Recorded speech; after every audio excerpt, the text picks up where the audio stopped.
मेरा WhatsApp number है, इसमें ज्वाइन हो जाओ। ग्रुप में डेली लिंक्स आएंगे और 10 एपिसोड्स तक अपलोड किया जाएगा इस पर। अब तक आपने सुना कि कैसे पिशाच और आयुष में एक अद्भुत मुकाबला होता है।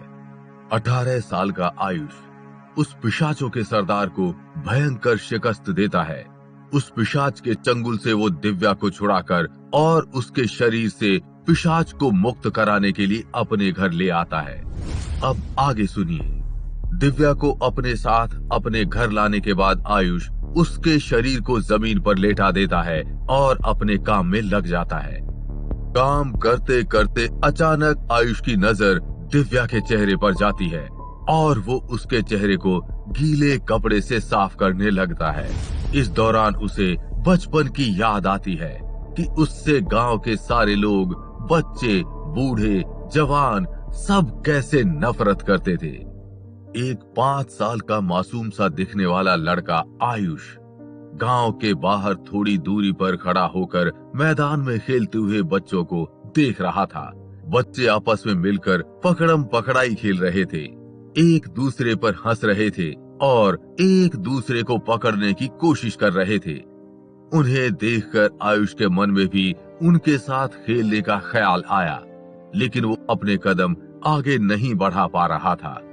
अंत में उसने हिम्मत करके आगे बढ़ने का सोचा, लेकिन इससे पहले कि वो गांव के अंदर कदम रख पाता, उसे देखकर सभी ने खेलना बंद कर दिया और उसके पास आकर कहने लगे, तू यहाँ क्या कर रहा है? जा यहाँ से। बच्चों में से एक लड़के ने कहा। आयुष ने धीमी आवाज में कहा, मुझे भी तुम्हारे साथ खेलना है। नहीं, हमें नहीं खेलना तुम्हारे साथ। हाँ, हमें नहीं खेलना, सभी बच्चों ने एक साथ कहा। आयुष ने तुरंत पूछा, क्यों? एक लड़का जो आयुष से उम्र में बड़ा था, उसने आगे आकर कहा, क्योंकि तुम मनहूस हो। अगर हम तुम्हारे साथ खेलेंगे तो हमें पिशाच खा जाएंगे। हाँ, तुम मनहूस हो, सभी बच्चों ने एक साथ कहा। नहीं, ऐसा नहीं है। आयुष ने उन्हें समझाने की कोशिश की, लेकिन सभी बच्चे उसे मनहूस और पनौती कहकर पुकारने लगे। उसकी आंखों से आंसू निकलने ही वाले थे कि तभी उसे अपने पास एक हाथ महसूस हुआ। जब उसने देखा तो ये 5 साल की मासूम दिव्या थी। दिव्या ने मुस्कुराते हुए कहा, मेरे दोस्त बनोगे? खेलोगे मेरे साथ? बचपन की यादों से आयुष की आंखें नम हो गईं। एक दिव्या ही थी जो उससे नफरत नहीं करती थी। उसे आज भी याद है कि कैसे वो बचपन में उसे चॉकलेट दिया करती थी और उसके साथ खेला करती थी। यही कारण था कि नफरतों के इस सैलाब में आयुष कहीं न कहीं दिव्या को बहुत पसंद करता था और आज वक्त के साथ उसे अंदर ही अंदर चाहने भी लगा था।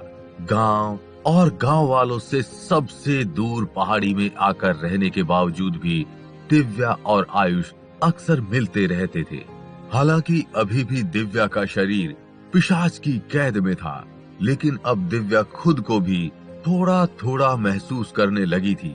चेहरे को साफ करते करते आयुष दिव्या से बात करने लगा और उसे बचपन की बातें सुनाने लगा, मानो जैसे कोई सोते हुए बच्चे को कहानी सुना रहा हो।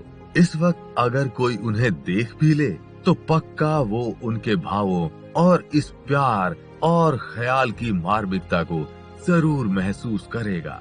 हालांकि दिव्या थोड़ी नींद में थी, लेकिन आयुष के मुंह से निकली हर एक बात, हर एक शब्द मानो उसे सुकून दे रहा हो।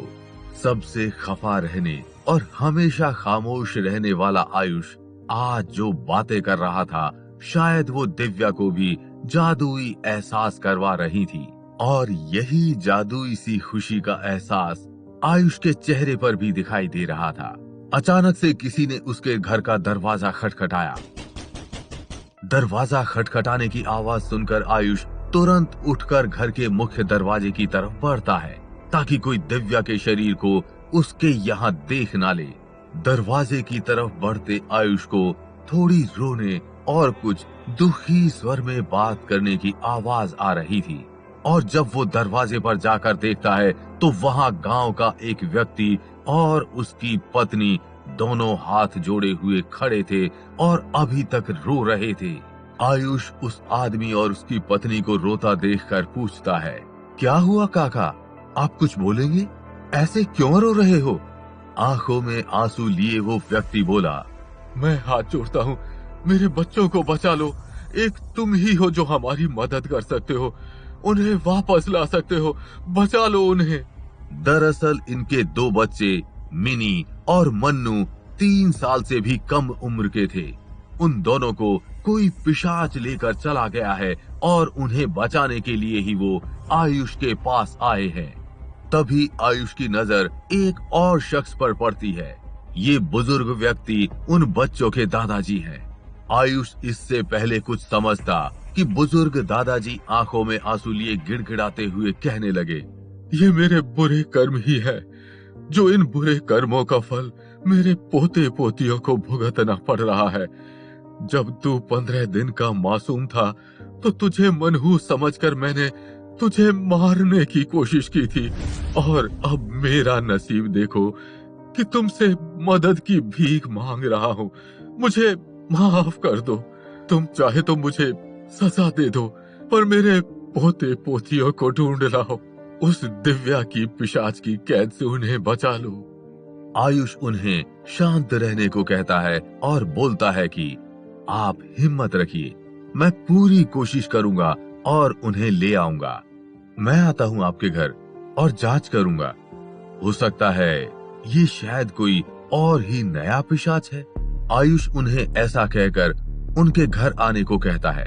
जब आयुष गायब हुए बच्चों मिनी और मन्नू के घर जाता है तो उनकी माँ बताती है कि रात को वो इस कमरे में यहीं सो रहे थे, लेकिन जब वो सुबह उठी तो दोनों बच्चे वहाँ नहीं थे। जब उन्होंने चारों तरफ ध्यान से देखा तो ऐसा कोई भी निशान उसे नजर नहीं आया कि बच्चों को पिशाच लेकर गया है। आयुष टेंशन में आ जाता है और सोचता है, क्या किसी इंसान ने ये काम किया है या सच में पिशाच ने ही इन बच्चों का अपहरण किया है। पर एक बात तो तय थी कि बच्चों को ढूंढने में जितना ज्यादा समय लगेगा उतना ही खतरा बढ़ता जाएगा। अब आयुष बच्चों को तलाशने के लिए हल निकालने लगा और उन तक जल्द से जल्द पहुंचने के लिए अपनी तरकीबें सोचने लगा। तो उसे इस वक्त एक ही तरीका नजर आया, वो था कि अगर पिशाच बच्चों को लेकर गया है तो पिशाच को ढूंढने के लिए जल्दी से सफेद चिड़िया बनानी पड़ेगी। लेकिन पिशाच सिर्फ रात को ही निकलते हैं, इसलिए आयुष ने अंधेरा होने का इंतजार किया। अंधेरा होते ही आयुष सफेद चिड़ियाएं बनाकर उन्हें छोड़ देता है और अपनी चंद्रहास तलवार लेकर उनके पीछे जाता है। जब वो घने अंधेरे और रात के सन्नाटे को चीरते हुए जंगल की तरफ आगे बढ़ता है तो उसे रास्ते में कुत्ते की खाल निकले हुए शरीर मिलते हैं। थोड़ा और आगे जाता है तो वो देखता है कि उसके पांव के ठीक नीचे काली बिल्ली है, जिसकी आंखें इस डरावनी काली रात में जलते कोयलों की तरह चमक रही थी और उसके कानों से बहता खून भी बिल्कुल काला लग रहा था, जिसे वो उसके दादाजी द्वारा दी हुई अद्भुत और शक्तिशाली तलवार चंद्रहास की रोशनी से देख पा रहा था। इस घने जंगल में आयुष आदमखोर जानवरों की परवाह किए बिना आगे बढ़ रहा था, क्योंकि वो इस बात को जानता था कि इस जंगल में ही उसे कोई ऐसा सुराग मिलेगा जिसकी बदौलत वो उन बच्चों तक पहुंच पाएगा। सर्द हवाओं में मौसम इतना ठंडा था कि हाथ पांव सुन्न पड़ जाएं, लेकिन जहन में बच्चों की जान का ख्याल लिए जैसे ही आयुष आगे बढ़ने लगा तो थोड़ा दूर उसे एक सफेद चादर की भांति कुछ दिखाई दिया, जिसे देखकर उसके कदम धीमे पड़ गए और वो दबे पांव आगे बढ़ने लगा। अचानक उसकी आंखों के आगे से चमगादड़ों का एक झुंड निकला। वो नीचे झुका और सामने देखा तो उसे वो चादर की सफेदी कहीं नहीं दिखाई दी। थोड़ा आगे बढ़ने पर पेड़ों की आड़ में भागता हुआ एक आदमी दिखा, रात के अंधेरे में चेहरा देख पाना मुश्किल था और वो अपनी तलवार लिए उसके पीछे भागा और उस आदमी को रोकने के लिए उसने कहा, देखो तुम जो भी हो, बिना सोचे समझे वहीं रुक जाओ, वरना मेरी तलवार तुम्हारे धड़ को अलग कर देगी। आयुष की बात सुनकर वो व्यक्ति वहीं रुक गया और जब वो उस आदमी के करीब जाता है तो चौंक जाता है, क्योंकि ये और कोई नहीं उसके गांव का बदमाश आदमी बब्बन होता है। बब्बन उसे देखकर डर जाता है। आयुष उससे बच्चों के बारे में पूछता है, क्योंकि बब्बन को वहां देखकर उसे शक होता है कि कहीं इसी ने ही तो बच्चों का अपहरण नहीं किया है। और वो पूछता है, ए बब्बन, तू इतनी रात को जंगल में क्या कर रहा है? देख, मैं जानता हूँ और तेरी हरकतों से अच्छी तरह वाकिफ भी हूँ। चुपचाप बता दे, कहाँ छुपाया है बच्चों को? बब्बन ने जवाब में कहा, कौन बच्चे? मैंने कोई अपहरण नहीं किया। आयुष सख्ती से कहता है, अच्छा, तुझे कुछ नहीं पता? अगर तूने बच्चों का अपहरण नहीं किया तो ये बता, कल रात कहाँ था? आयुष के इन सवालों के जवाब पर बब्बन ढंग से कोई उत्तर नहीं देता है, बल्कि वो उसे उल्टा जवाब देता है कि अरे तू है कौन? पुलिस है क्या जो मुझसे ऐसे सवाल करेगा? चल हट मेरे रास्ते से। उसके टालम टोल जवाब आयुष के शक को और पुख्ता बना देते हैं। इधर आयुष ने बच्चों तक पहुंचने के लिए जो सफेद चिड़ियाएं बनाई थी, वो भी अब उसे आगे का रास्ता नहीं बता पा रही थी। ऐसे में आयुष की उलझन और बढ़ जाती है और उसे लगता है ये काम किसी पिशाच का तो नहीं लगता, ये तो जरूर किसी बदमाश का काम है। और अपने बढ़ते शक के कारण वो बब्बन को पकड़ लेता है। बब्बन अपने आप को आयुष की पकड़ से छुड़ाने की पूरी कोशिश करता है, लेकिन आयुष की ताकत के सामने बब्बन बदमाश भी हार मान लेता है। अगले दिन सुबह आयुष गांव वालों के सामने बब्बन को लेकर जाता है और कहता है, मुझे इसी बदमाश बब्बन पर शक है। इसी ने बच्चों का अपहरण किया है और सही सही जवाब भी नहीं दे रहा है। पूछो इससे, जिस रात बच्चों का अपहरण हुआ उस रात कहाँ था ये? क्यों कुछ भी नहीं बता पा रहा है? इतने में बब्बन आयुष पर भड़क जाता है और चिल्लाते हुए कहता है, मैंने कुछ नहीं किया है, ये आयुष ही मनहूस है, जबरन मुझ पर आरोप लगा रहा है। बब्बन की बातें सुनकर आयुष को गुस्सा आ जाता है और वो सबके सामने उसे कहता है, अगर तू झूठ बोल रहा है तो देख लेना, 2 दिन में तेरी मौत हो जाएगी। ऐसा बोलकर आयुष वहां से निकलकर अपने घर की ओर जाने लगता है। तभी उसे ख्याल आता है कि अगर ये काम बब्बन ने नहीं किया है तो फिर किसने किया है? कहीं सच में किसी पिशाच या फिर दिव्या ने तो नहीं किया है, क्योंकि अभी भी दिव्या के शरीर से बुरी आत्मा अलग नहीं हुई है। ये सोचते हुए जब वो घर पहुंचता है तो उसके होश उड़ जाते हैं। जिस बात का उसे डर था वही बात उसे सच होती हुई नजर आती है। आयुष देखता है कि दिव्या का शरीर वहां नहीं है। अब सबसे बड़ा सवाल था कि आखिर क्यों ऐसे दिव्या का शरीर उसके घर से गायब हो गया? कहीं वो बच्चे मिनी और मन्नू दिव्या या किसी और पिशाच की कैद में तो नहीं है? और इससे भी अहम ये था कि क्या आयुष उनकी जान बचा पाएगा? कहीं उसने दिव्या के शरीर को अपने पास रखकर कोई बड़ा खतरा तो मोल नहीं ले लिया था? इन सब सवालों के जवाब और आगे की कहानी जानने के लिए सुनते रहिए पिशाच हंटर, सिर्फ पॉकेट एफएम पर।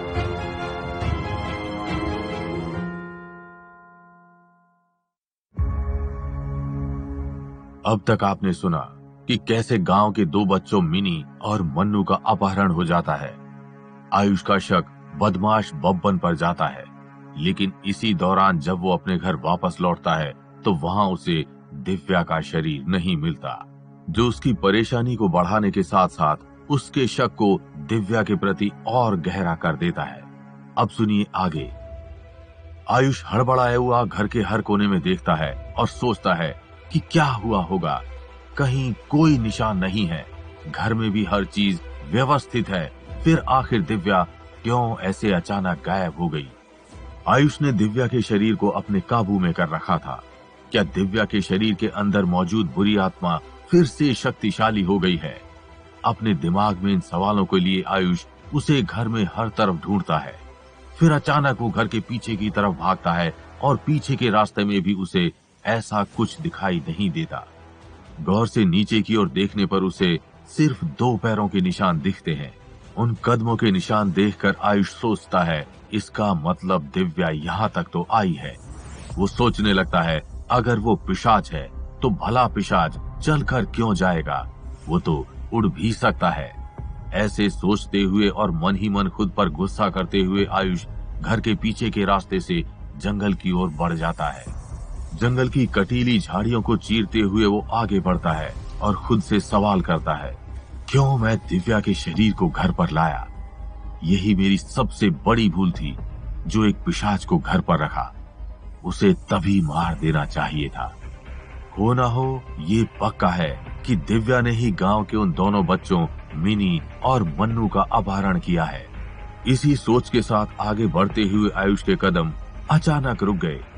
उसकी आंखें फटी की फटी रह गईं। उसके सामने जो मंजर था उसे देखकर वो जोर से चिल्लाता है, रुको! दरअसल वो और कोई नहीं, दिव्या के पापा थे। अचानक आयुष को देखकर वो डर गए। जब आयुष ने वहां लकड़ियों का एक जमा हुआ ढेर देखा, ये क्या है? आखिर क्या करने वाले थे आप? दिव्या के पापा के पास आयुष की इस बात का कोई जवाब नहीं था और उन्होंने कहा, क्या कर रहा हूं? दिख रहा है ना तुम्हें? अब जाओ यहां से। मुझे अपनी बेटी की आत्मा की शांति के लिए इसकी चिता को जलाना है। मैं जानता हूं जब तक ये नहीं करूंगा तब तक ना मुझे और ना ही मेरी बेटी को शांति मिलने वाली है। ऐसा कहकर चिता को जलाने के लिए उन्होंने मशाल निकाल ली और उसे जलाने लगे। लेकिन वो मशाल जलाते उससे पहले ही आयुष ने दिव्या के पापा का हाथ पकड़ लिया। दुख और गुस्से से भरे दिव्या के पिता ने अपने दूसरे हाथ से आयुष को जोरदार थप्पड़ दे मारा और भावुक होते हुए कहा, मत रोको मुझे, मेरी बेटी का अंतिम संस्कार कर लेने दो। और ऐसा कहकर वो रोने लग गए। दिव्या के पापा की आंखों से आंसुओं की धारा बह रही थी और वो भरे और भारी गले के साथ आयुष से माफी मांगते हैं। मुझे माफ कर दो आयुष, ये जो बाप की आत्मा है ना, इसी ने विवश कर दिया मुझे ये सब करने पर। दिव्या के पापा से ये शब्द सुनकर आयुष एक पल को सोचने पर मजबूर हो गया और खामोशी से बस सुनता रहा। इस वक्त आयुष के पास ऐसा कुछ नहीं था कि जिसे बोलकर वो उन्हें दिलासा दे सके। फिर आयुष ने एकदम से कहा, ठीक है, आपको अंतिम संस्कार करना है, कर दीजिए, लेकिन उससे पहले मुझे अपनी इस पिशाचिनी चंद्रहास तलवार से दिव्या की गर्दन को काटना होगा, तब ये अंतिम संस्कार हो पाएगा, नहीं तो ये फिर से गायब होकर पिशाच बन जाएगी। ऐसा कहकर आयुष दिव्या के पापा के जवाब की प्रतीक्षा करने लगा और जब उन्होंने कहा, ठीक है, अगर यही देखना मेरे नसीब में है तो तुम अपनी तलवार से काट दो इसकी गर्दन, और रोते हुए खुद को अभागा बाप कहते हुए अपना सर पीटने लगे।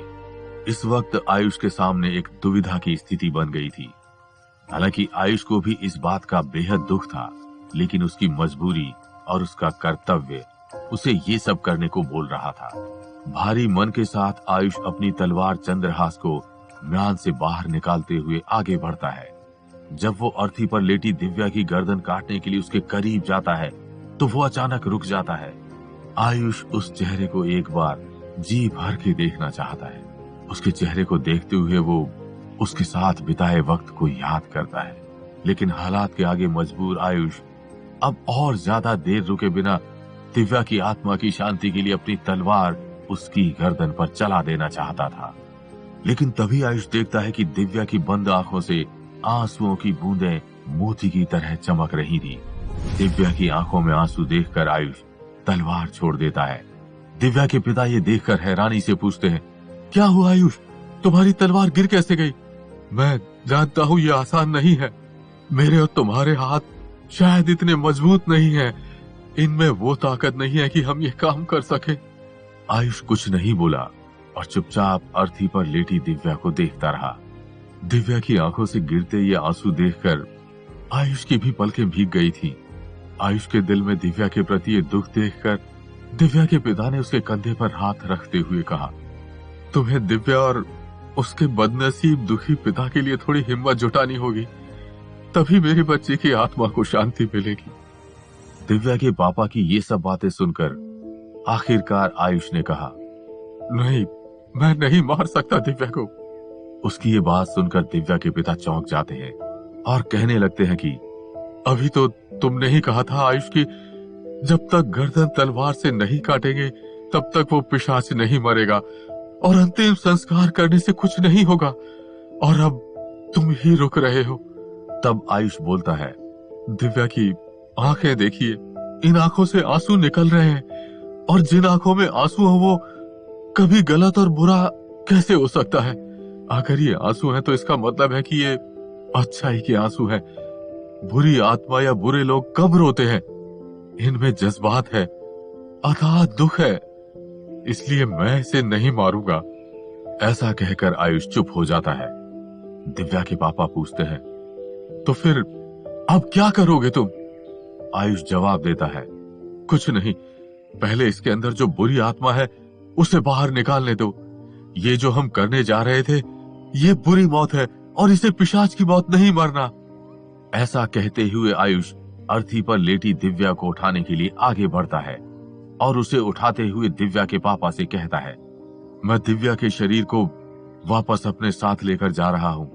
अपने कंधे पर उठाकर आयुष दिव्या को वापस अपने घर में ले आता है और उसे लेटाकर जैसे ही उठने लगता है दिव्या उसका हाथ पकड़ लेती है और आयुष को रोकती है।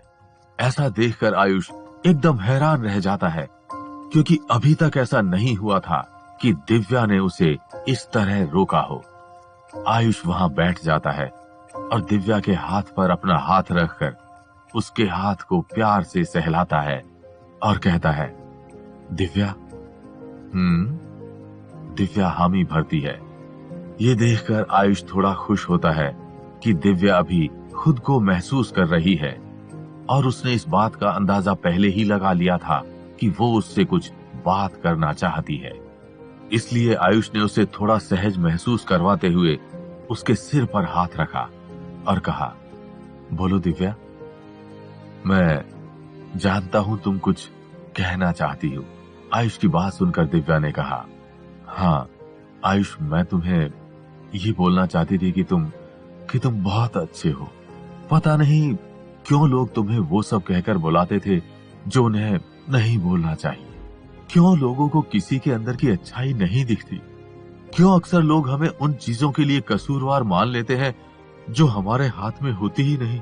दिव्या आयुष से ये बातें कर जरूर रही थी, लेकिन इन बातों से कहीं ज्यादा तसल्ली और सुकून आयुष को मिल रहा था, क्योंकि वो अच्छे से जानती थी कि आज तक आयुष को किसी ने दोस्त नहीं माना, कोई उससे बात भी नहीं करता था।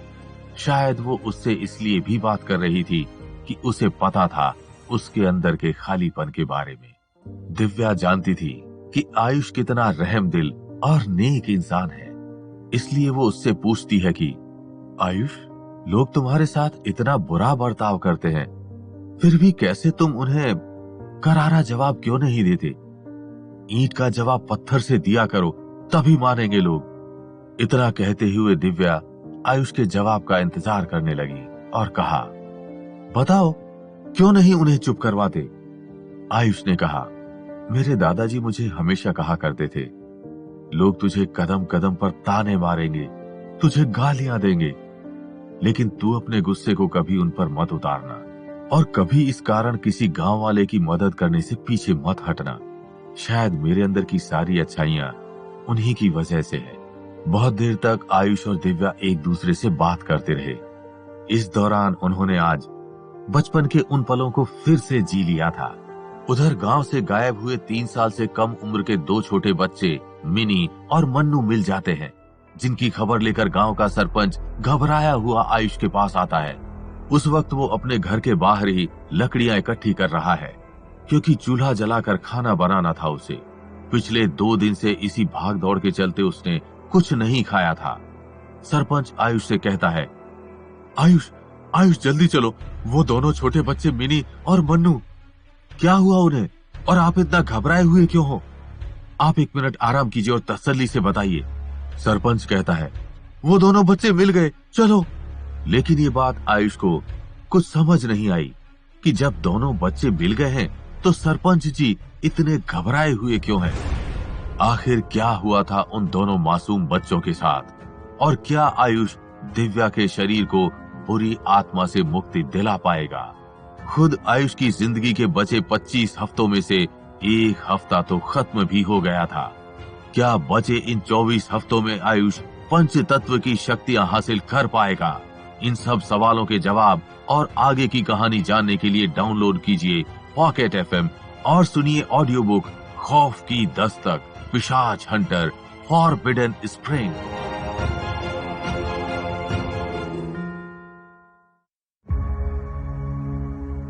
अब तक आपने सुना कि दिव्या के पिता आयुष के घर से दिव्या के शरीर को अंतिम संस्कार करने के लिए ले जाते हैं, लेकिन जब आयुष अपनी शक्तिशाली तलवार को दिव्या की गर्दन पर चलाने वाला होता है, तब दिव्या की आंख से निकले आंसू देख अचानक उसके हाथ रुक जाते हैं। सरपंच आयुष के घर आके कहता है, वो दोनों बच्चे मिल गए, चलो। लेकिन ये बात आयुष को कुछ समझ नहीं आई कि जब दोनों बच्चे मिल गए हैं तो सरपंच जी इतने घबराए हुए क्यों हैं। अब सुनिए आगे।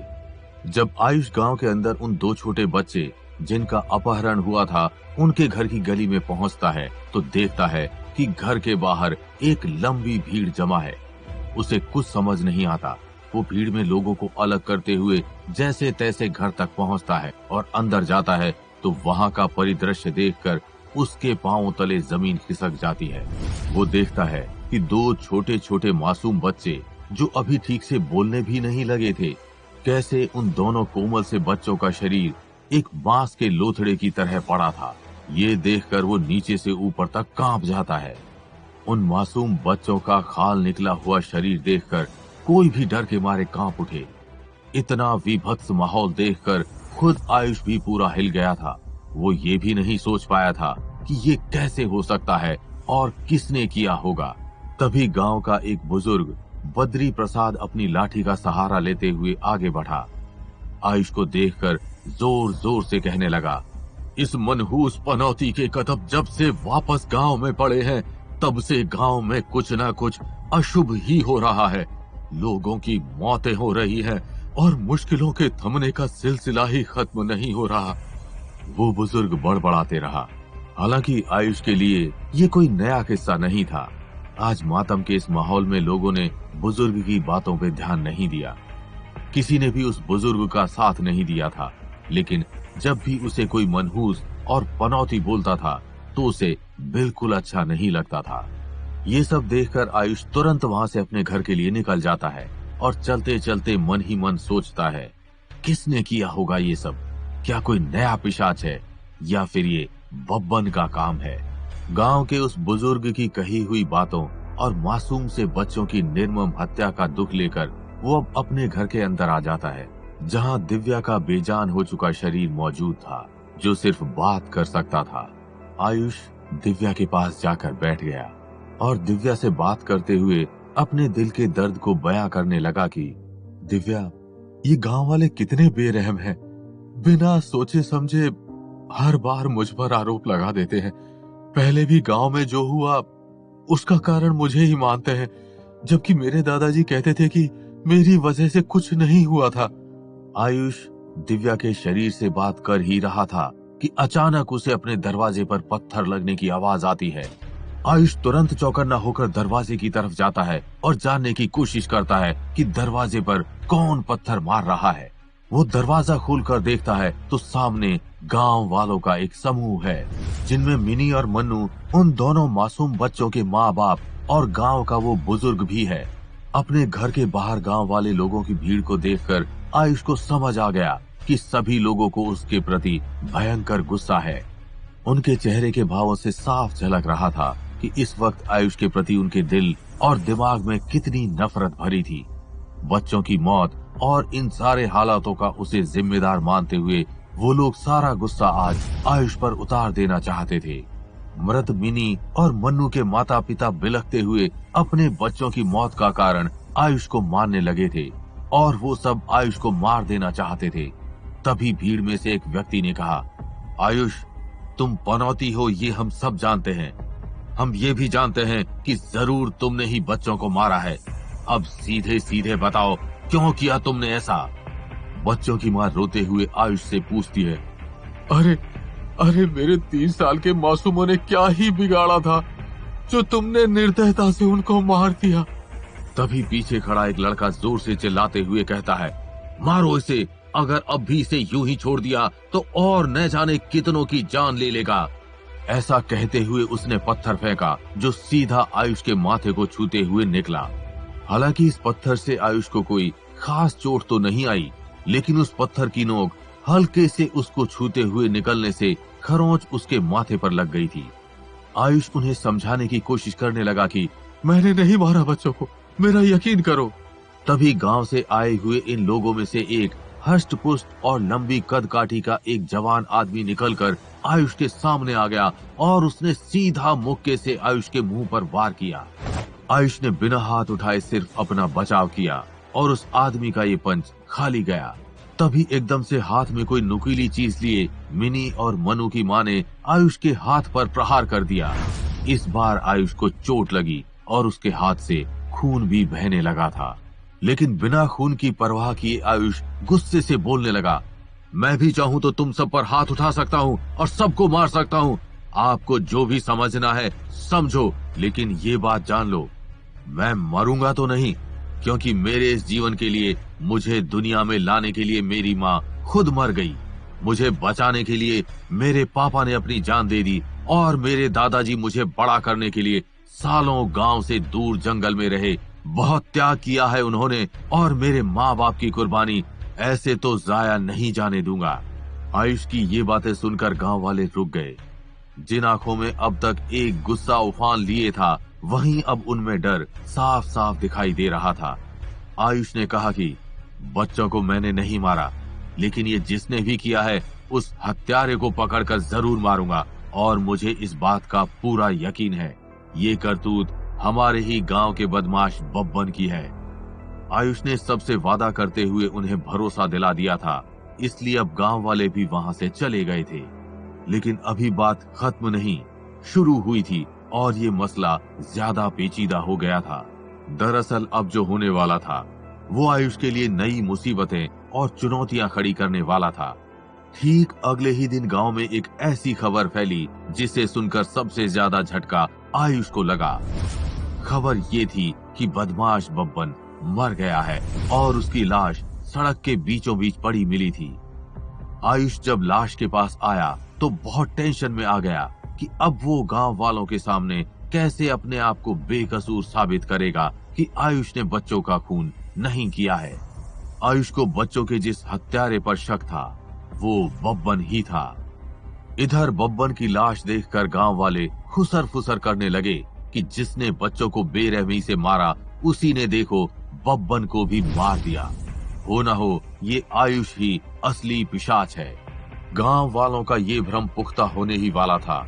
तभी गांव का एक 14-15 साल का लड़का ललित भागते हुए आता है और फूली हुई सांस के साथ कहने लगता है, सरपंच जी। ललित के बोलने से ज्यादा उसकी फूलती हुई सांस सुनाई दे रही थी। सरपंच ने कहा, अरे ललित क्या हुआ? ललित ने कहा कि सरपंच जी, कल रात जब मैं घर जा रहा था तब मैंने देखा बब्बन, चंदन और दुर्जन सिंह ये तीनों साथ थे और शायद इन तीनों ने शराब भी पी रखी थी और जोर जोर से एक दूसरे को गालियां देते हुए किसी बात पर आपस में झगड़ा कर रहे थे। मैंने ज्यादा तो कुछ सुना नहीं क्योंकि इनकी लड़ाई देखकर मैं डर गया था और जल्दी से घर लौट आया, पर मुझे लगता है इसकी मौत के पीछे कल रात की ही लड़ाई होगी। आखिरकार बात की गहराई तक पहुंचने के लिए सरपंच ने चंदन और दुर्जन को बुलाया। जब सरपंच ने चंदन और दुर्जन से बीती रात को लेकर क्या हुआ था ये जानने की कोशिश की तो दोनों ने अपना बीच बचाव करते हुए कहा कि लगता है सरपंच जी, इस आयुष ने अपने काले जादू का इस्तेमाल करके इस लड़के ललित का दिमाग वश में कर लिया है और हमें फंसाने के लिए ये नई कहानी बुनी है। इसकी बातों पर विश्वास मत करना सरपंच जी। इस मनहूस ने कल ही गांव वालों के सामने ये कहा था कि बदमाश बब्बन 2 दिन में मर जाएगा और देखो इस मनहूस ने अपनी काली जबान से जो कहा वो सच हो गया। चंदन और दुर्जन सिंह की बातें सुनकर गांव के कई लोगों ने उसकी बात पर सहमति जताई। आयुष अब चंदन और दुर्जन सिंह के बीच बचाव के षड्यंत्र में बुरी तरह फंस चुका था और उसे अब बिल्कुल भी समझ नहीं आ रहा था कि वो कैसे खुद को बेकसूर साबित करे। तभी वहां पर दुर्जन ने सीधा आकर आयुष को पीछे से मारा। इससे पहले कि आयुष उसके वार से बचता, उसे जोर से पीठ पर उसका हाथ लगता है। इतने में ही एक और मोटे से आदमी ने उसको सामने से मुंह पर मुक्का मारना चाहा, लेकिन बिना हाथ उठाए आयुष बच निकला। तभी धोखे से आकर किसी ने उसे धक्का मारा और कहा, मारो इस मनहूस को, नहीं तो लोग यहाँ लाशें गिनते रहेंगे और हर लाश के साथ ये एक नई कहानी सुनाता रहेगा। आयुष जाकर बब्बन की ही लाश के पास गिर गया और बब्बन को देखने लगा। इस वक्त आयुष बहुत ज्यादा हताश था। आयुष बब्बन को देखकर एक लाचार की तरह कहने लगा, बब्बन बब्बन बब्बन आंखें खोल, सच बोल दे उठकर बब्बन। इससे पहले आयुष कभी इतना मायूस नहीं हुआ था। आयुष को गांव वालों से कोई बचाने वाला नहीं था। तभी किसी ने गिरे हुए आयुष पर मोटी लकड़ी से उसकी छाती पर मारना चाहा। तभी वो पलटकर एकदम से खड़ा हो उठता है और पूरे आत्मविश्वास से कहता है, सच क्या है वो जल्द सामने आ जाएगा और वो सच खुद बब्बन की लाश बोलेगी। पर क्या आयुष यहाँ से बच पाएगा? क्या उसके मुंह से निकली बात उसकी ढाल बनेगी और उसे एक और मौका देगी, या अब यही उसका आखिरी समय था? इन सब सवालों के जवाब और आगे की कहानी जानने के लिए सुनते रहिए पिशाच हंटर, सिर्फ पॉकेट एफएम पर।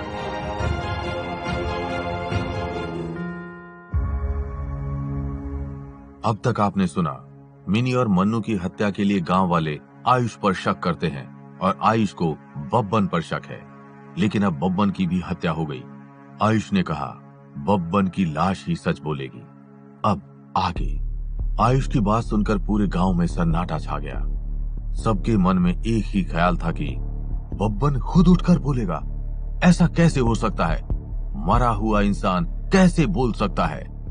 दुर्जन सिंह ने जब ये सुना तो कहा, क्या बकवास कर रहा है ये मनहूस? बब्बन तो मर चुका है, अब वो उठकर कैसे बोलेगा? ये जरूर हम सबको डराने की कोशिश कर रहा है ताकि यहाँ से बचकर निकल सके। गांव वालों इसकी कोई बात मत सुनो। सरपंच को कुछ समझ नहीं आ रहा था कि कौन सच बोल रहा है और कौन झूठ। आयुष ने सरपंच की ओर देखते हुए कहा, किसने कहा कि बब्बन मर गया?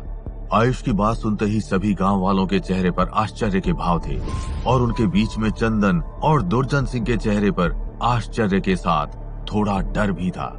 क्या बब्बन जिंदा है?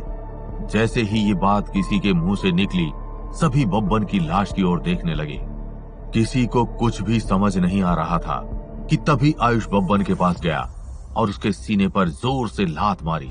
ये देखकर काफी गांव वालों को लगा कि आयुष पागल हो गया है, लेकिन अगले ही पल उन सब की आंखें फटी की फटी रह गईं। बब्बन जो अभी तक मरा हुआ था, वो अचानक से उठकर जोर जोर से खांसने लगा और उसके मुंह से खून निकल रहा था। ये देखकर काफी लोग पीछे हट गए। उन्हें लगा कि ये बब्बन का भूत है और काफी लोग आयुष को डर की नजरों से देखने लगे, क्योंकि उन्हें लग रहा था कि आयुष ने मरे हुए इंसान को जिंदा कर दिया या शायद पिशाच बना दिया। हालांकि असल में आयुष जब बब्बन के पास गिरा तो उसे बब्बन के दिल की धड़कनों की हल्की सी आवाज सुनाई दी। अगर उसके दादाजी ने उसे जादुई विद्या के साथ मनुष्य के शरीर के बारे में नहीं बताया होता और उसके सुनने की शक्ति अच्छी नहीं होती, तो उसे कभी नहीं पता चलता कि बब्बन अब भी जिंदा है। देखने में सबको ऐसा लगा कि जैसे आयुष ने उसे लात मारी है, पर उसने बब्बन के दिल को झटका दिया था, जिसकी वजह से उसके शरीर में जमा हुआ खून मुंह से बाहर निकलने लगा। बब्बन, जो कि मौत से बचकर अभी अभी वापस आया था, उसने धीरे से अपनी आंखें खोली और देखा लोगों ने उसे घेर रखा था। उसे कुछ समझ नहीं आ रहा था। तभी उसकी नजर चंदन और दुर्जन सिंह पर पड़ी। उन्हें देखकर बब्बन की आंखें गुस्से से लाल होने लगी। बब्बन को जिंदा देखकर चंदन और दुर्जन सिंह के भी चेहरों से पसीना छूटने लगा। आयुष जो एक तरफ खड़ा था, वो अब बब्बन के सामने आकर नीचे झुका और उसकी आंखों में आंखें डालकर कहा, ठीक है, चलो अब जरा कुछ बातों पर गौर करते हैं। सबसे पहले ये बताओ कि चंदन और दुर्जन सिंह तुम्हें क्यों मारना चाहते थे, या मैं ये कहूं कि उन्होंने तुम्हें क्यों मारा। बब्बन ने खुद को संभालते हुए आयुष की तरफ देखा और कहा, ये दोनों मुझे पैसों के लिए मारना चाहते थे। पैसों के लिए? क्यों? इनके खुद के पास बहुत सारी जमीन और पैसे हैं, तो ये तुम्हें क्यों मारना चाहेंगे? और जहां तक मुझे पता है, तुम इतने भी अमीर नहीं हो जो ये दोनों तुम्हें मारना चाहें। आयुष ने बब्बन से कहा। आयुष जानता था कि ये बात इतनी सीधी नहीं है जितनी दिख रही है। बब्बन की बात सुनकर सभी गांव वालों के मन में भी यही ख्याल था। चंदन और दुर्जन सिंह दोनों के पास अच्छी खासी संपत्ति और पैसे थे, तो भला वो बब्बन को क्यों मारने की कोशिश करेंगे। सबको अपने पर शक करते हुए देखकर बब्बन को महसूस हुआ कि आखिर आयुष को कैसा लगता होगा। उसने कड़वी हंसी हंसते हुए कहा, मुझे पता है तुम सब क्या सोच रहे हो। असल में कुछ दिन पहले जब मैं बगल वाले गांव गया था, तो वहां से उनके मंदिर से मैंने मूर्ति और गहने चुरा लिए थे, और किसी को पता ना चले इसके लिए मैंने मूर्ति और गहने को रात के समय जंगल में एक जगह दफना दिया था। जब मैं वापस आ रहा था तभी मुझे रास्ते में आयुष मिला। उसके आगे क्या हुआ ये सबको पता है। कल रात को जब मैं चंदन और दुर्जन सिंह के साथ शराब पी रहा था, तभी शराब के नशे में मेरे मुंह से मूर्ति चोरी की बात निकल गई। इसके बाद इन दोनों ने मुझे धमकाकर चोरी के सामान की जगह पता कर ली और फिर मुझ पर हमला कर दिया। बब्बन की बात सुनकर पूरा गांव बिल्कुल खामोश हो गया।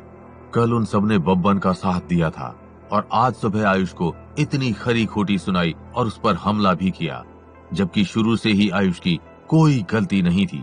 कुछ लोगों के चेहरे पर पछतावा था और कुछ लोगों को कुछ समझ नहीं आ रहा था कि वो क्या बोले।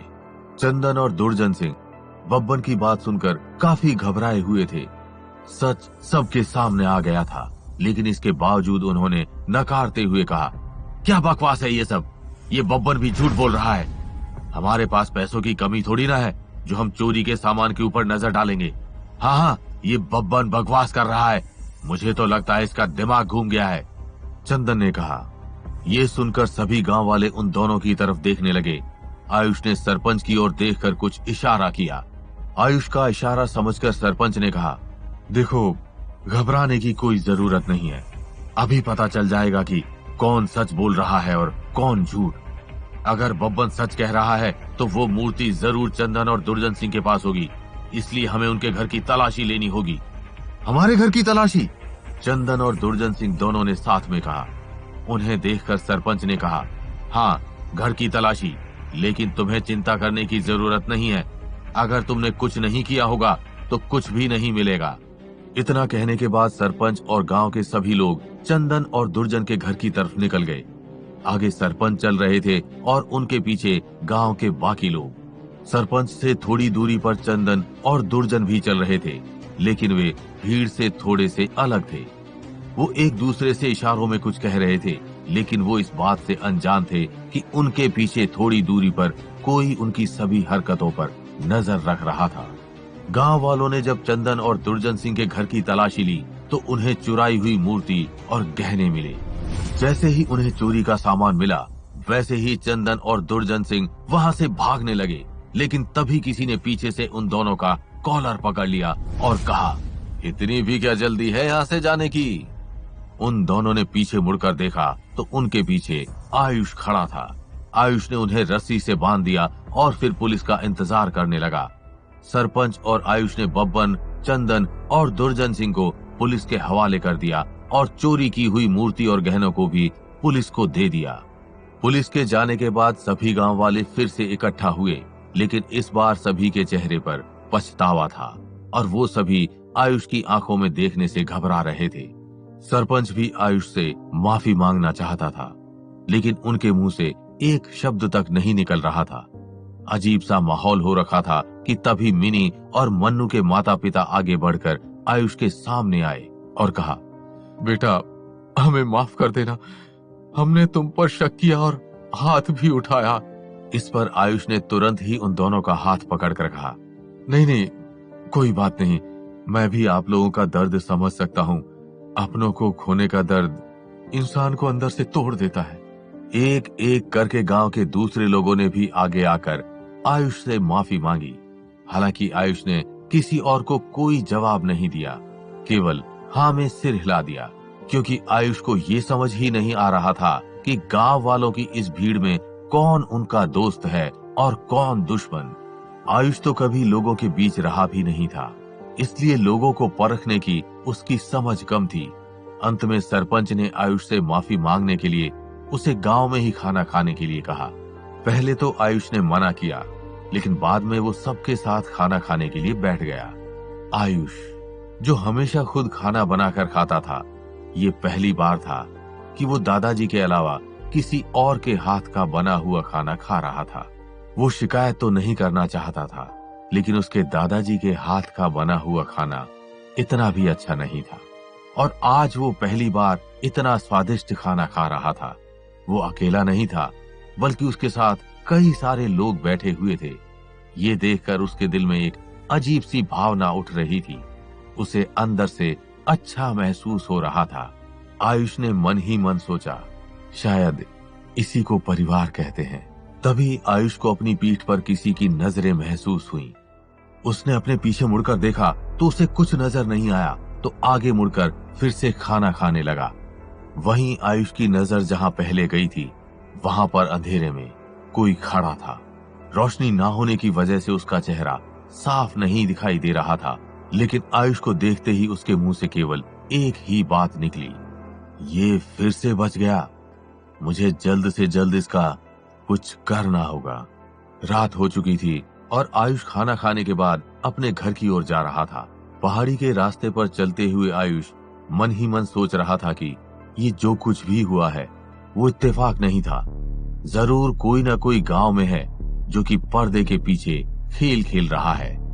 बब्बन का चोरी करना और मिनी और मन्नू का गायब होना, फिर गांव वालों का मुझ पर भड़कना, कोई ना कोई है जो मुझसे छुटकारा पाना चाहता है, लेकिन कौन और क्यों? आयुष सुनसान रास्ते पर अकेला चल रहा था कि तभी उसे अपने पीछे किसी के होने का एहसास हुआ। वो एक पल के लिए रुक गया, फिर तुरंत ही पीछे मुड़ा, लेकिन उसे पीछे कुछ नहीं दिखाई दिया। एक पल के लिए उसे ऐसा लगा कि कोई उसके पीछे था। कुछ देर इधर उधर देखने के बाद आयुष फिर से अपने घर की ओर चल दिया। आयुष के गांव से थोड़ी दूरी पर अंबारी गांव में जोरों से ढोल बज रहे थे। आज अंबारी गांव के सरपंच के बेटे की शादी थी और पूरा गांव इकट्ठा हो रखा था। गाना बजाना चल रहा था और सभी खुशी से झूम रहे थे। सरपंच, जो अपने बेटे और बहू के साथ बैठा हुआ था, अचानक से उसकी नजर गांव के मुख्य द्वार पर पड़ी। गांव के मुख्य द्वार पर 4 लोग एक डोली लेकर अंदर आ रहे थे। सरपंच अपनी जगह से उठकर उनके पास गया और पूछा, क्या हुआ भाई जी, ये डोली किसकी है? सरपंच के ऐसा पूछने पर डोली उठाने वाले में से एक आदमी ने कहा, हमें दूसरे गांव जाना था, लेकिन रात बहुत हो गई थी, इसलिए हमने सोचा कि आज की रात आपके गांव में रुक जाएं, अगर आप लोगों को दिक्कत ना हो तो। अंबारी गांव के सरपंच ने कहा, अरे कैसी बात करते हैं, वैसे भी आज मेरे बेटे की शादी है, आप भी शामिल होइए और पेट भर के खाना खाइएगा। ये सुनकर उस आदमी के चेहरे पर मुस्कान आ गई और उसने कहा, आप चिंता मत कीजिए, हम पेट भर के खाएंगे। सरपंच अपनी खुशी में इतना खुश था कि वो ये देखना भूल गया कि डोली में कोई नहीं था। कुछ घंटे बाद वो डोली फिर से रास्ते पर निकली। अब उसमें एक दुल्हन बैठी हुई थी और उनकी मंजिल आयुष का गांव था। अगली सुबह जिस अंबारी गांव में शादी थी, पूरा गांव खामोश था। चारों तरफ लाशें थी। जहां दूल्हा दुल्हन बैठे हुए थे, वहां पर केवल दूल्हे की लाश थी, जिसका सिर घूमा हुआ था और सीने से दिल निकल रहा था, और उसकी जगह केवल एक बड़ा सा छेद था। सरपंच की लाश गांव के मुख्य द्वार पर थी। उसके नीचे किसी ने खून से लिख रखा था, खाने के लिए शुक्रिया। क्या है चलती हुई डोली का राज? आखिर कौन आयुष का पीछा कर रहा था? क्या आयुष आने वाली मुसीबत का सामना कर पाएगा? जानने के लिए सुनते रहिए पिशाच हंटर, सिर्फ पॉकेट एफएम पर।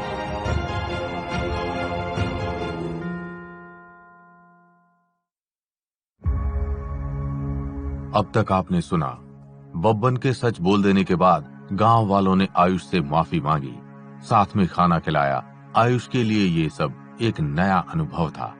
पड़ोस के गांव अंबारी में सरपंच के बेटे की शादी में कुछ अनजान लोग एक डोली लेके आए और अगले दिन शादी में मौजूद सभी की लाशें मिलती हैं। अब आगे।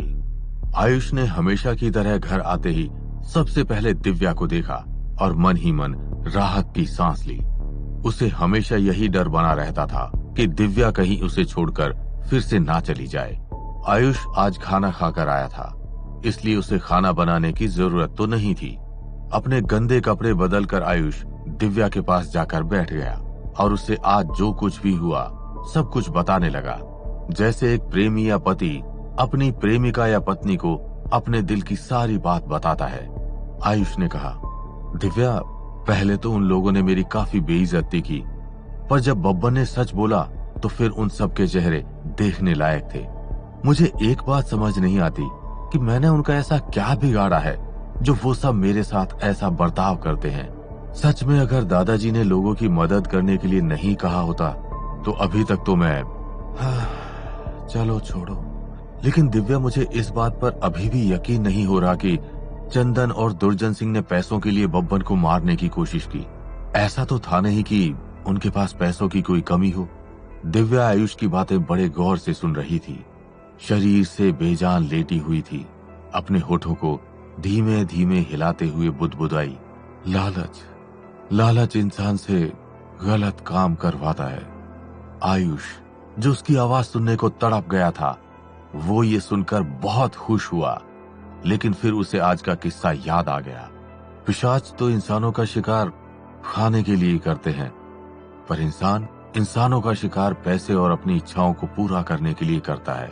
किसी और के पैसों पर नजर रखे हुए बब्बन को उसी के दोस्तों ने पैसे के लिए मार दिया। लेकिन मुझे अभी ये बात समझ नहीं आ रही, अगर बब्बन ने उन बच्चों का अपहरण नहीं किया तो फिर किसने किया, और फिर उनकी हत्या क्यों की? 4-5 साल के बच्चों ने किसी का क्या बिगाड़ा था? जो भी हो, खतरा भी टला नहीं है। आयुष की बात सुनकर दिव्या कुछ कहना चाह रही थी। ये देखकर आयुष ने कहा, तुम मुझसे कुछ कहना चाहती हो? दिव्या ने फिर धीमी आवाज में कहा, पिशाच ने बच्चों को मारा है।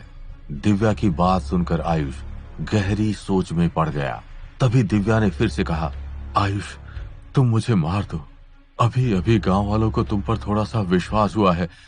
अगर उन्होंने तुम्हें मेरे साथ देखा तो अच्छा नहीं होगा।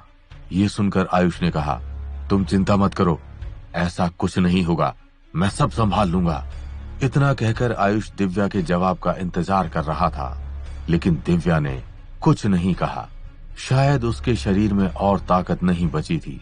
ये देखकर आयुष ने फैसला किया कि वो कल जंगली जानवर का शिकार कर दिव्या के लिए ले आएगा। इंसान नहीं तो जानवर का मांस ही सही। वैसे भी उसकी दिव्या खाने में कोई नखरे नहीं करती थी। इसके बाद आयुष भी अपने बिस्तर पर लेट गया और दिव्या की कही हुई बात के बारे में सोचने लगा। अगली सुबह जब आयुष उठा तो फैसला किया कि वो गांव के सरपंच को दूसरे पिशाच के होने के बारे में बता देगा। आयुष जब गांव में पहुंचा, सरपंच और गांव के दूसरे लोग पहले से ही गांव के पीपल के पेड़ के पास इकट्ठा थे और आगे क्या करना है इस बारे में सोच रहे थे। कल की घटनाओं के बाद सभी गांव वाले पिशाचों के साथ साथ आसपास के लोगों के प्रति भी थोड़े सतर्क हो गए थे। सरपंच ने आयुष को आते हुए देखा तो उसे अपनी ओर बुलाया और बैठने को कहा। आयुष के बैठने के बाद सरपंच ने पूछा, तुम्हें कुछ पता चला आयुष? सरपंच ने ये सवाल पूछा था, लेकिन उन्हें कुछ ज्यादा उम्मीद नहीं थी, पर आयुष के अगले शब्दों ने उन्हें थोड़ा सा हैरान कर दिया। आयुष ने कहा, जी सरपंच जी, मुझे कुछ चीजें तो पता चली हैं। उसकी बात सुनकर सभी गांव वाले उसकी तरफ देखने लगे। आयुष ने फिर आगे कहा, सबसे पहले जंगल में एक पिशाच है जो कि पहले से ज्यादा खतरनाक है। इसका अंदाजा हम इस बात से लगा सकते हैं कि हम में से किसी ने भी उसे नहीं देखा है। उसके अलावा वो एक पिशाच सेना बना रहा है, इसलिए उसने मिनी और मनु को अगवा किया था। लेकिन मुझे लगता है कि उससे उसका काम नहीं बना, और जहां तक मुझे पता है वो फिर से गांव पर हमला करेगा। आयुष की बात सुनकर वहां आए सभी लोगों की सांस एक पल के लिए थम गई। किसी को भी समझ नहीं आ रहा था कि वो आगे क्या करे। सरपंच ने आयुष की ओर देखते हुए कहा, तुम्हें क्या लगता है अब हमें क्या करना चाहिए? आयुष ने गहरी सांस लेते हुए कहा, हाँ, मुझे लगता है सबसे पहले हमें गांव में सबका आना जाना बंद कर देना चाहिए। कोई भी अनजान व्यक्ति या चीज गांव के अंदर नहीं आनी चाहिए। इसके अलावा गांव से कोई भी बेवजह बाहर नहीं जाना चाहिए। मेरी माने तो कुछ समय के लिए गांव में रहना ही सबसे बेहतर है। इसके अलावा मैं रोज रात को गांव के मुख्य द्वार पर पहरेदारी करूंगा। एक और बात, अगर किसी को भी कोई भी अजीब सी चीज आसपास दिखे तो पहले मुझे बताएं। सरपंच ने हाँ में सिर हिलाते हुए कहा, ठीक है, फिर जैसा तुमने कहा है वैसा ही करते हैं। सभी वापस अपने अपने काम पर जाने वाले थे कि तभी उनमें से एक आदमी अचानक से बोल पड़ा, अरे मैं तो भूल गया कि मेरी पत्नी मायके से वापस आने वाली है। सरपंच जी, उसे तो अंदर आने देना पड़ेगा। इस व्यक्ति का नाम दिलीप था, जिसकी अभी 1 साल पहले ही शादी हुई थी और उसकी पत्नी मायके में थी। सरपंच ने कहा, तुम अपनी पत्नी को मायके में रुकने के लिए क्यों नहीं कह देते हो? वैसे भी यहाँ पर ज्यादा खतरा है। इस पर दिलीप ने थोड़ा शर्माते हुए कहा, वो सरपंच जी, आप तो जानते ही हैं मेरी पत्नी का व्यवहार। अब वो 7 महीने की गर्भवती भी है, तो मैं उसको ज्यादा कुछ कह नहीं सकता। उसकी बात सुनकर आसपास खड़े सभी लोग हंसने लगे। गांव में सभी जानते थे कि दिलीप जोरू का गुलाम था, जो अपनी पत्नी के लिए झाड़ू, पोंछा, बर्तन सब करता था और उसके सारे नखरे भी उठाता था।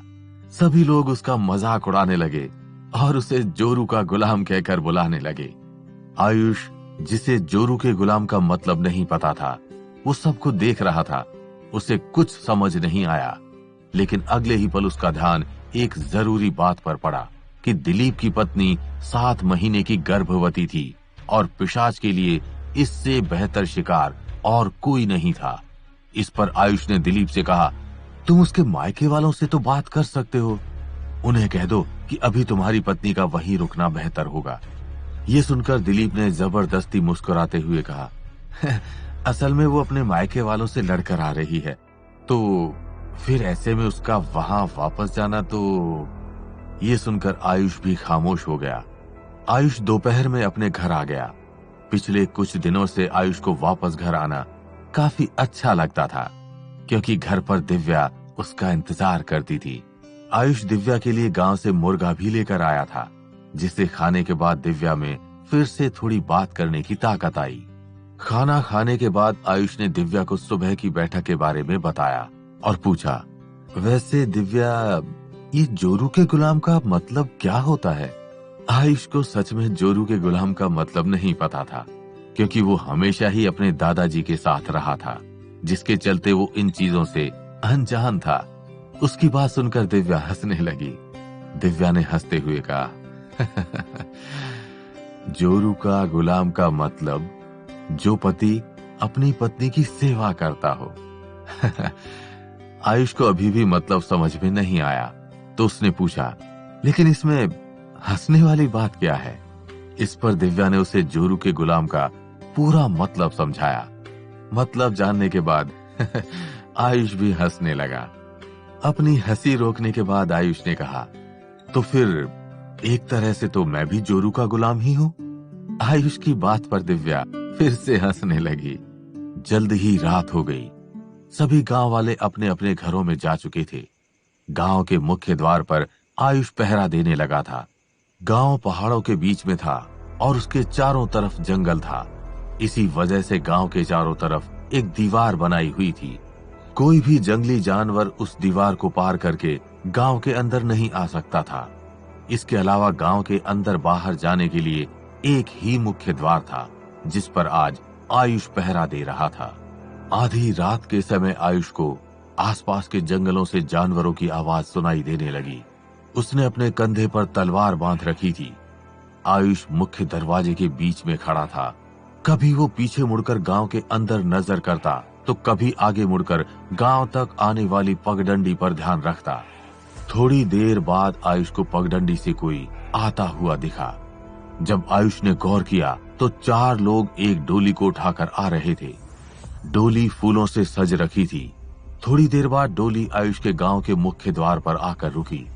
आयुष को सामने खड़ा देखकर उनमें से एक आदमी ने आगे बढ़कर कहा, भाई जी, हमें बगल वाले गांव में जाना था, लेकिन रात बहुत हो गई थी, तो इसलिए हमने सोचा कि आज की रात आपके गांव में गुजार लेते हैं। आपको कोई दिक्कत तो नहीं? इस पर आयुष ने मुस्कुराते हुए कहा, जी जी दिक्कत है। आयुष की बात सुनकर आदमी एक पल के लिए हैरान रह गया और फिर उसने कहा, क्यों भाई जी, अब चिंता मत कीजिए, हम सुबह जल्दी निकल जाएंगे। आयुष ने उन्हें एक पल के लिए देखा और कहा, बात वो नहीं है, लेकिन अगर आपको रुकना ही था तो पहले वाले गांव में क्यों नहीं रुके? इस पर उस आदमी ने हंसते हुए जवाब दिया, वो जब हम वहां से निकले तो शाम हो रही थी और हमें लगा कि हम जल्द ही अपने गांव पहुंच जाएंगे, पर फिर हमें देर हो गई। हमें बस आराम करने और खाने के लिए थोड़ी सी जगह चाहिए, फिर हम चले जाएंगे। आयुष उन्हें मना करने वाला था कि तभी डोली के पीछे से एक लड़की ने आगे आकर आयुष को देखते हुए कहा, क्या आप हमें अंदर आराम करने दे सकते हैं? क्या आयुष उन लोगों की मदद करेगा या ये भी पिशाच की कोई चाल थी? जानने के लिए सुनते रहिए पिशाच हंटर, सिर्फ पॉकेट एफएम पर।